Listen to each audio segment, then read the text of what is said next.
बड़े प्यार से पुत्र को गोद में बैठाकर बड़े स्नेह से पूछा, बेटा अब तक आपने अपने स्वाध्याय काल में क्या क्या सीखा? सबसे बढ़िया पाठ कौन सा सीखा? वह जरा हमें बताओ। प्रहलाद जी तुरंत बोले, पिताजी बढ़िया बढ़िया हमने एक ही पाठ सीखा है। क्या? तद साधु मन्ने दुरमर्य देहिना सदा समुद्धिग्न वियादि सद्ग्रह हे स्वर्णवादव गृहमन्दकूपं वनं गतो यत धरिमाश्रयेत।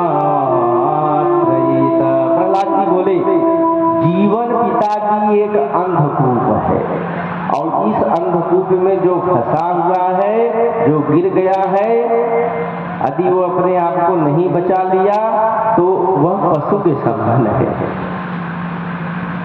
अंधकूप क्यों कहा? कुएं पे कोई गिर जावे तो जाके बचा ले। कुआं गांव में जो होते हैं जलाशय वाले, तो कोई पढ़ियारी पानी भरने पहुंचेगी तो कुछ चिल्लाओगे तो आवाज सुनेगी तो लोग जुटेंगे, आपको निकालेंगे। लेकिन अंध कुआं किसे कहते हैं? जंगलों के बीहड़ों में पाए जाते हैं।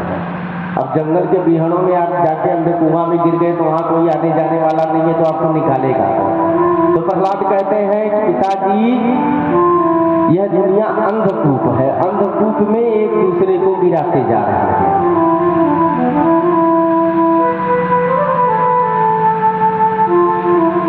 तो गृहस्थ केवल कुआं नहीं कहा, अंधकूप बताया।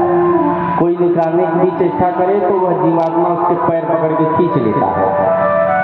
कोई निकलने की चेष्टा करे तो हम जो है पकड़ के पैर खींच ले, बाबा कहाँ जा रहे हो बैरागी बनने?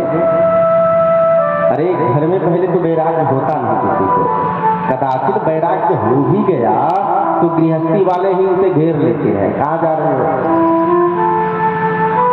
तो हे पिताजी अंधकूप से जितना अपने को बचा सको उतना बचाओ। अब प्रहलाद की बातें सुन के हिरण्याकश्यप लाल पीला हो गया। मेरे बच्चे मूर्ख, मेरा बच्चा मेरी गोद में बैठ के ये सब बातें कर रहा है। हिरण्याकश्यप की आंखें लाल हो गई। उसने कहा, बेटा तुम जाओ, मैं गुरु जी को भेजो। प्रहलाद जी कहे, गुरु जी पिताजी बुला रहा है। पिताजी आए, हाँ महाराज। हिरण्याकश्यप बोला लाल पीला होकर, मूर्खों मेरे बच्चों को तुम क्या समझा रहे हो, क्या पढ़ा रहे हो? यही पढ़ाने के लिए भेजा है? आके मेरे गोद में बैठ के कहता है कि दुनिया एक अंधकुआं है, प्रभु इस अंधकुएं से अपने को निकाल लो, हरि का भजन करो, जीवन का यही सार है? क्या पढ़ाते हो? कहे महाराज हमारे स्कूल में ऐसा कोई कोर्स नहीं है, ऐसा कोई कोर्स नहीं है जो पढ़ाया जाए। पता नहीं कहाँ से सीख गया है। कहे ठीक है, ध्यान रखना, अब की बार यदि ये पटांग बोला तो तुम्हारा खैर नहीं। महाराज बोले, देखूंगा महाराज, ध्यान करूंगा। चला गया। गर्मी के छुट्टियों में मास्टर जी एक दिन प्रहलाद को हिरण्याकश्यप को घर पहुंचाने आए।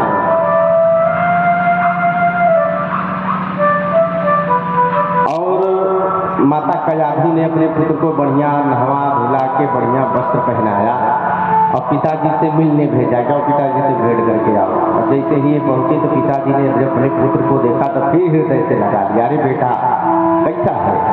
अच्छा बता, अब तक तूने अपने स्वाध्याय में अब क्या सीखा? फिर पूछ रहे हैं। प्रहलाद जी गुरु जी की तरफ देखे और मुस्कुराए। महाराज देखिए पिताजी हमेशा अच्छी बात सुनना चाहते हैं। अब अच्छी सुनना चाहते हो तो मैं अच्छा ही बताऊंगा, बुरा नहीं बताऊंगा। तो कहे पिताजी इस बार हमने अच्छी 9 प्रकार की विद्याएं सीखी है। हाँ, उन्होंने सोचा कोई नई 9 प्रकार की दैत्य नीति सीखा होगा मेरा पुत्र। कहे बेटा बताओ।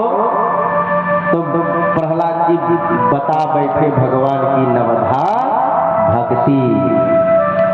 श्रवणम कीर्तनम विष्णुम स्मरणम पाद सेवनम अर्चनम चंदनम दास्यम सत्यमात्मनिवेदनम।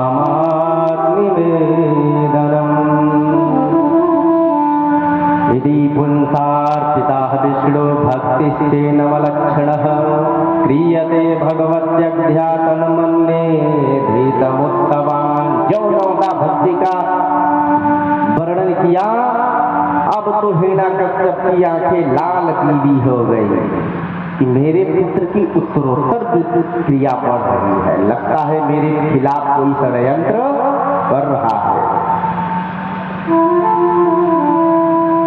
तुरंत गुरु जी को बुला, गुरु जी दौड़े दौड़े आए, महाराज क्या सिखा रहे हैं मेरे बेटे को? मेरे बेटे की उत्तरोत्तर विद्या बढ़ती जा रही है, तुम यही सिखाने के लिए भेजता हूँ तुम्हारे यहाँ। संडामर्क बोले, महाराज हम पे नाराज ना होइए, हम नहीं जानते, इसकी स्वाभाविक मति भगवान ने ऐसी बनाई है, इसमें हमारा दोष नहीं है। महाराज आप शांत रहिए और विचार करिए। हमें तो लगता है विष्णु का षड्यंत्र है, नारायण हमारे ऊपर षड्यंत्र कर रहा है।